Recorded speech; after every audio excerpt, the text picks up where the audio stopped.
Welcome to By Seat and By Saddle, Seeing North America by Car and by Motorcycle. After our retirement in 2011, my wife Sue and I made a number of road trips around North America, taking pictures of what we saw and recording what we did. Thinking our experiences might be useful to others planning similar road trips, we decided to preserve and share our travel diaries. This is part 3 of a travel diary we made of a trip we took in March and April of 2014. We traveled south and west quickly and spent most of our time in Texas, New Mexico, and Arizona. After exploring these fascinating wild western states, we turned around and headed back east as far as Alabama, with the most interesting stop in Mississippi. There we turned north and headed home. We have again repeated our list of all the things we saw on this trip to help you decide what highlights might interest you or find any pictures you might want to look at again. Part 2 ended with our tour of the very large array in central New Mexico, the most versatile and widely used radio telescope in the world. So come on and continue this trip with us. We will again take you along with words and photographs. It's always a pleasure to share them with you. Remember, you can stop the video at any time for a closer look at any photograph. On day 9 of the trip, April 6th, we packed up and drove into Arizona. We were fighting extremely strong headwinds the whole day, and our car had real trouble going faster than 50 miles per hour. All along the interstate, there were road signs warning of severe dust conditions and limited visibility. We just took these pictures through the windshield while driving, which is why they're less clear than others. Eventually, we reached Kartchner Cavern State Park, about an hour southwest of Tucson, Arizona. There, we settled in and made it our camping base for 3 days of motorcycle day trips. On the first day in Arizona, April 7th, we headed on down to Tombstone. Tombstone. The name alone takes us back to the movies and comics of our youth. These always featured shady gamblers, hardened gunslingers, and seedy saloons with attractive women. Tombstone really refreshed those memories. The Allen English home is an historic adobe house built in 1882 and listed on the National Register of Historic Places. Allen English, the owner, would have been living in Tombstone at the time of the legendary gunfight at the OK Corral. We weren't entirely clear on the significance of the house, but were impressed by the ocotillo plants beside it. We had never seen ocotillo plants before and thought they were really attractive. We have since learned that they are an iconic desert plant with spines that can grow up to 20 feet and live to 100 years. Probably the most famous event that occurred in Tombstone was the legendary gun battle at the OK Corral between the lawmen and the cowboys. The lawmen consisted of Wyatt Earp, Wyatt's brother Virgil and Morgan, and friend Doc Holliday. The cowboys were Billy Clanton and the McClory brothers, Frank and Tom. The causes of the gunfight and feud that followed are apparently somewhat complicated, but the movies generally made Wyatt Earp and Doc Holliday the heroes. What is unfortunately clear is that the result of the battle was the death or injury of a number of the men involved.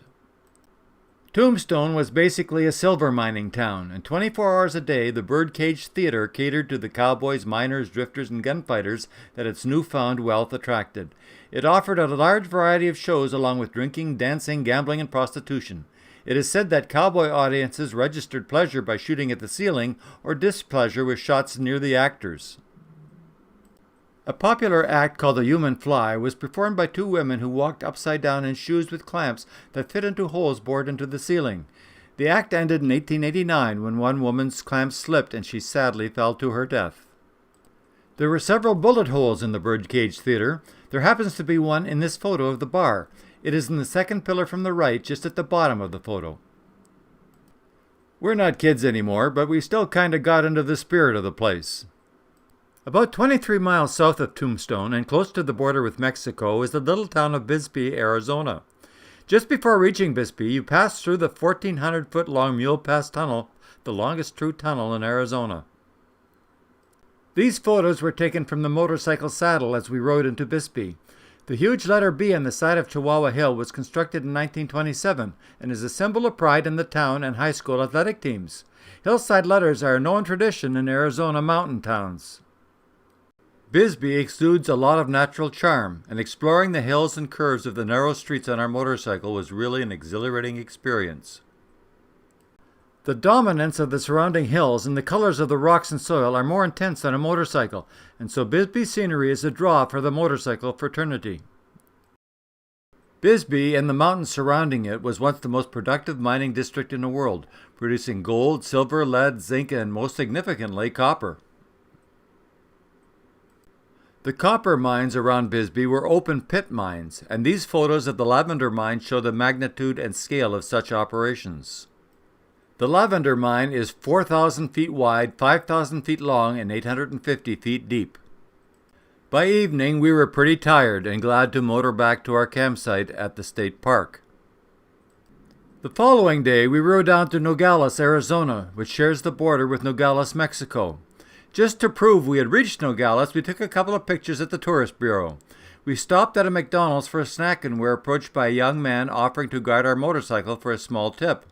Although we declined his kind offer, we were happy that nothing untoward had happened to our motorcycle while we were inside, and actually gave him a small unsolicited donation before leaving, which he politely accepted. One picture was of the statue of Padre Eusebio Francisco Kino, who lived from 1645 to 1711. He was a venerated Jesuit priest who established a string of missions in Mexico and Arizona in the late 1600s. Little did we know that we would later come upon one of his missions about 60 miles north, the San Xavier del Bac mission. It had a beautiful church which we'll show in a later section. That evening we took our time returning north, just enjoying the ride and the scenery. They sure do have some impressive cacti. Later, sitting at our campsite with an evening snack, I happened to notice our perfect reflection in the chrome air filter cover on our motorcycle. Since there wasn't much happening in the campgrounds that night, it seemed worth a picture. About an hour's ride west from our campsite was the site of the most fearsome weapon mankind has ever developed, the Titan II missile. This is the only Titan site not destroyed after the Titans were decommissioned. It is now open to the public as the Titan Missile Museum. The Titan IIs could fly 6,000 miles with a top speed of about 16,000 miles per hour. It was strong enough to carry a thermonuclear weapon, that's a hydrogen bomb, with the explosive power of 90,000 railway boxcars of TNT. That's a train 1,500 miles long. During the Cold War, there were 54 Titan IIs, which stood ready 24/7 and could be launched in 58 seconds. In the presence of such inconceivable destructive power, the beauty of a flowering cactus and the "Watch for Rattlesnakes" sign outside the museum building were an ironic contrast that was almost humorous. The layout of the facility is interesting and will be very useful in understanding the photographs that follow. Starting at the access portal entry, we passed through a blast door and continued on into the control center.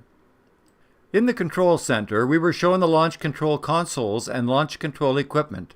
As with the Minuteman missile launch facility in South Dakota that we had visited on trip number 4, part 1, there were two separated control consoles which required two independent operators simultaneously performing the actions that would activate the launch.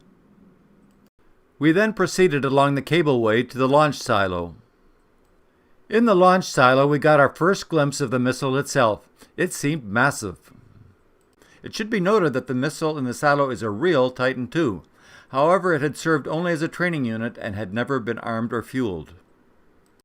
At the level where the cableway enters the launch silo, we could look up and see the top of the missile.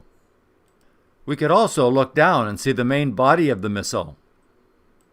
It was also possible to take a picture from outside the silo looking down through a glass dome over the top of the missile. The window exists because the 760-ton silo closure door is permanently fixed in a half-open position for visitor and for satellite viewing.